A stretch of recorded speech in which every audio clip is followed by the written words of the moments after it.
Stick around because I'm going to talk about my experience in Kill Team Live.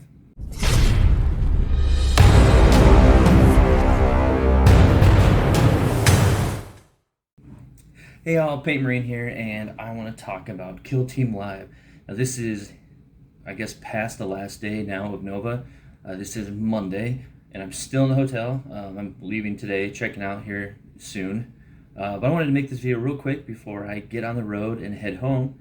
And then I'll probably have maybe one more video, most likely one more video on Nova, just my closing thoughts and general overview and feelings of the whole event, which have been pretty good. It's been a different experience for sure because, like I said, I haven't played any tabletop games. But this one should be pretty short, simple, sweet, because there's not really much to say other than if you are at an event that has Kill Team Live and you're physically able to mildly walk around because running is not allowed, I guess. It's discouraged. You definitely can't run. They just don't want people to get hurt, trip over things and stuff like that. So as long as you can just do that, and it's only 10 minutes ish total. You get 8 minutes of play time, 2 minutes to get in there and just kind of get shown where the objectives are, go to your spawn point, and then start, and then it's 8 minutes. So, and in just a second here, I'm gonna cut away. And I'm gonna show a little bit of the briefing. I posted the full thing on my Facebook. I'm only gonna post a little bit of it here, just because I don't know. I don't think it'll get a strike or anything, but I didn't think that my video explaining my star commanders that are very somewhat based on the cartoon series from 2000 was gonna get copyright striked and taken down, and it did. So I don't know who goes around and pulls the strings. So anyway, I'll show a little bit of that, just a little bit of the kind of opening brief that they give you, and then come back and let's talk about it. This is your commander speaking. Welcome to Kill Team Live. Or as the boys call it, a proper good scrap with the homies. You're deploying to a critical kill zone in support of the ongoing war effort. The elite forces of the Astra Militarum are battling vicious Orc commandos for control of this strategically vital area. Before you begin your mission, there are several critical safety protocols you need to know to ensure your time in Kill Team Live is as safe as possible. 1. Most importantly, keep both hands on your tagger at all times. They are rugged and heavy. Imperial Medicae have yet to discover who wins in a collision between your tagger and an unsuspecting operative. And it is not your mission to find out. 2. Not your mission. Do not run. The war might go to your head and all, but things can get... Imperial lasguns trade raw power for rate of fire and reload quickly when depleted. By pressing the black button on the side, you may also switch between single shot and full auto firing modes. Regardless of your team, all taggers can be reloaded at any time by pressing the red button. On the other hand, Orc shooters are all about killing power. Full auto only. Daka daka and all that. Them big old bullets mean you knock out the homies right quick. But reloading takes a while because our hands are so big and strong. Your mission is to capture objectives throughout the kill zone. Begin by tagging the yellow objective boxes at each of the control zones. This captures them for your team. You'll know it's yours when it blinks your team color, however. Okay, so that's like the video kind of brief they give you. There's, some people that I think are just volunteers. I don't think they work for GW. They might actually. I have no idea. But they kind of just turn on the guns, kind of give you more, reiterate the safety rules. And the briefing is really cool. It's pretty funny. I cut it out, didn't get to it, but so I kind of cut the video around so it could show some other parts of it, because there's that one part with the reload and explaining the weapons. I think was kind of something that I think a lot of people want to know. So so basically you go down, I signed up for a time slot. I guess some people didn't necessarily. You could show up and see if they had space. There's max was 6 on 6. The room area they used was a decent size. It wasn't too crazy big or small. They go in, they have like these kind of walls and barriers set up that are really just, um, I don't know, kind of like metal framing. That they have like a sleeve kind of thing, like I guess it's probably somewhat of a stretchy, spandexy type fabric that they can stretch over the frame that has a design on it to make it look, Warhammery environment. The lights are off. There's like some, I guess, not black lights or kind of black lights, and some like little laser light things and stuff like that. So you can still see, but it's pretty dark. And then there's a big projector screen that has the score that's projected the whole time. So that adds some light and you can see the current scoring. So I really enjoy this because I have like I'm not a laser tag person.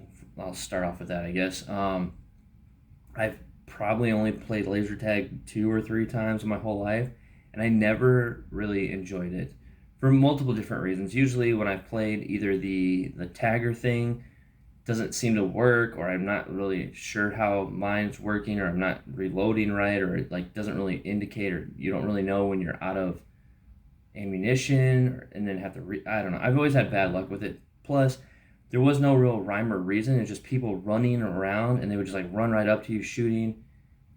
You kill each other, or you get killed, and then they just run past, and it's not like an actual. It didn't feel like actual tactics or, anything like that.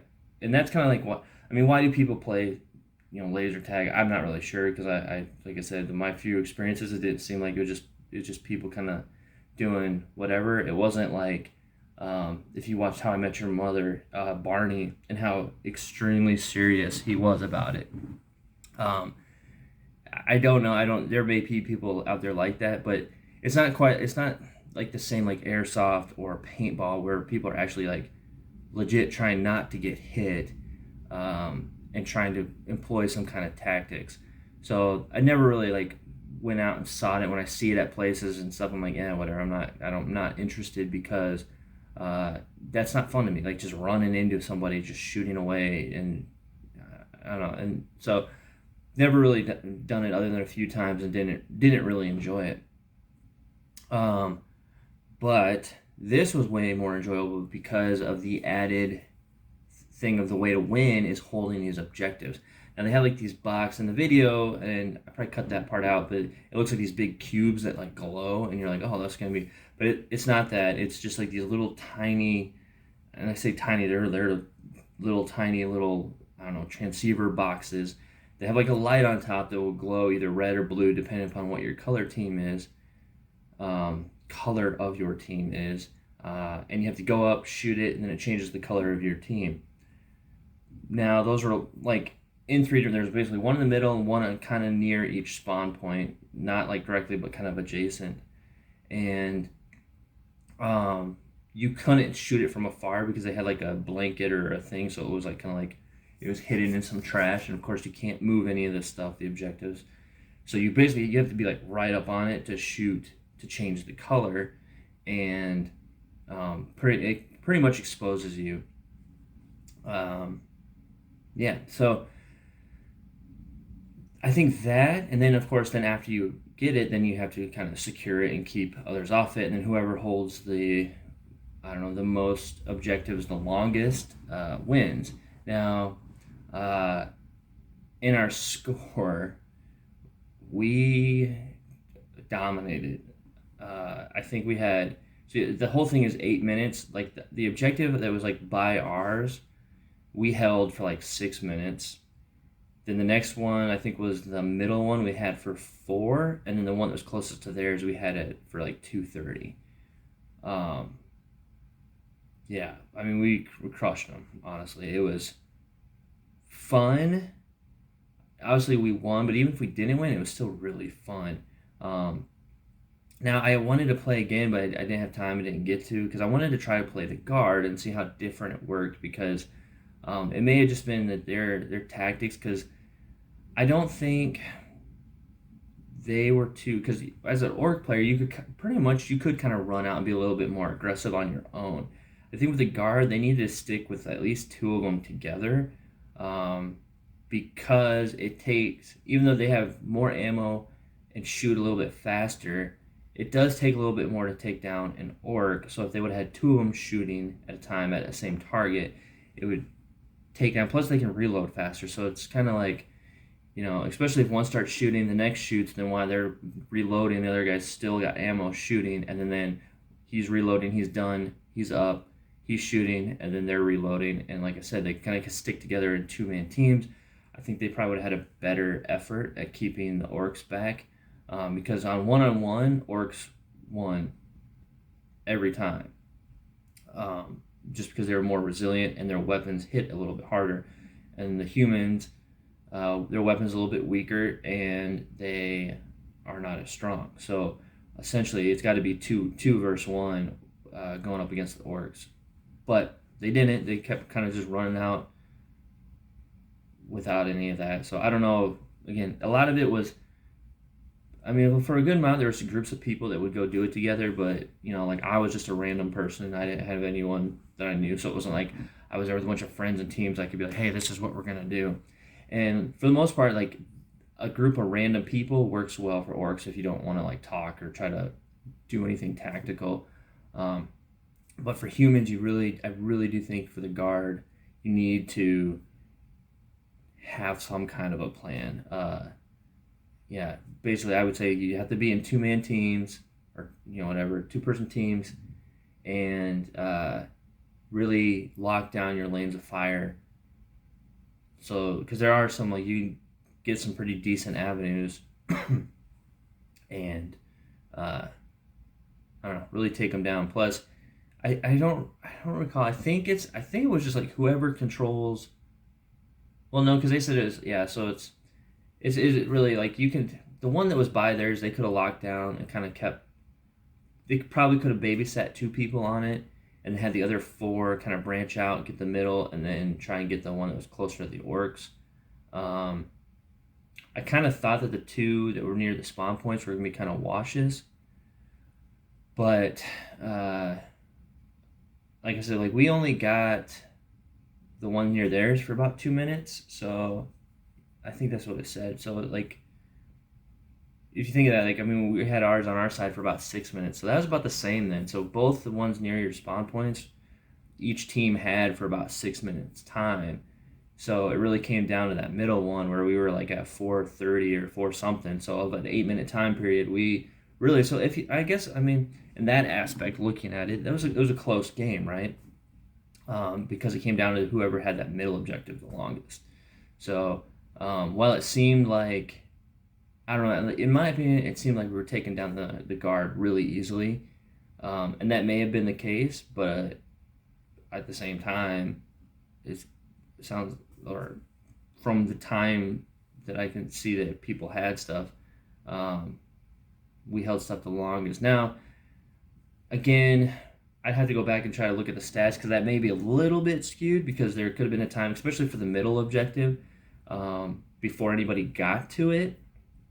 So that 4:30 that we had it for, they may have not had it for 3:30. They could have had it for less time because they just hadn't gotten over to it yet. So, but no, yeah, great experience, really fun. Definitely, hopefully they keep bringing it back and change things up a little bit, but I do like the objectives style thing that just adds that need to be a more tactical mindset other than just like running out and shooting. And then the weapons were really cool. I didn't really get to handle or mess with the las guns, but the orc one was good, sturdy. It was pretty robust. They say, like, obviously don't like bang them around. They don't want to break them and stuff, but they were very, very cool. One person that went through my thing, they had brought a little cosplay Cadia helmet that they had made. I guess they normally in the past had dressed up like as a Cadian, and so they wore that, and so they got put on the guard team and stuff. So that was really cool, and it would be really crazy if you had like two groups that had decided to cosplay as either other faction or something like that, or even with the orc weapons, you could do a cosplay as like some Necromunda style gangers versus some guard or something, or the Arbites or something, or some kind of like, you know, Imperium kind of police force or something coming down into the hive. Oh, I just thought that would be really cool. They could do a hive, like a Necromunda themed version of Kill Team. They would, I don't know if they would recall it Necromunda Live, but no, I mean, it's just really fun, and can't suggest it enough. If you're at an event and they have it, definitely try to sign up, or just go see if you can get in on a standby basis, and have fun with it. It's a great time. I hope they continue it at all the events, because I'm definitely gonna at least do it at least once if I can. Yeah, so it's a good time. So, all right, well, that's all being said for now. Again, like I said, probably have one more video about Nova, just my closing thoughts and everything once I get home, and have time to just kind of think about everything and kind of digest it, and go on another one of my nice ramblings where I'm sure I'll go on different tangents here and there. But yeah, so thanks for watching. Let me know what you think. Are you going to try out Kill Team Live if you ever get a chance? Have you tried out Kill Team Live, and what did you think of it? What do you think could be maybe better or different, or yeah, just what was your experience? So again, thanks for watching. If you haven't already, please subscribe, hit the like, look at my links in the description below, and until next time.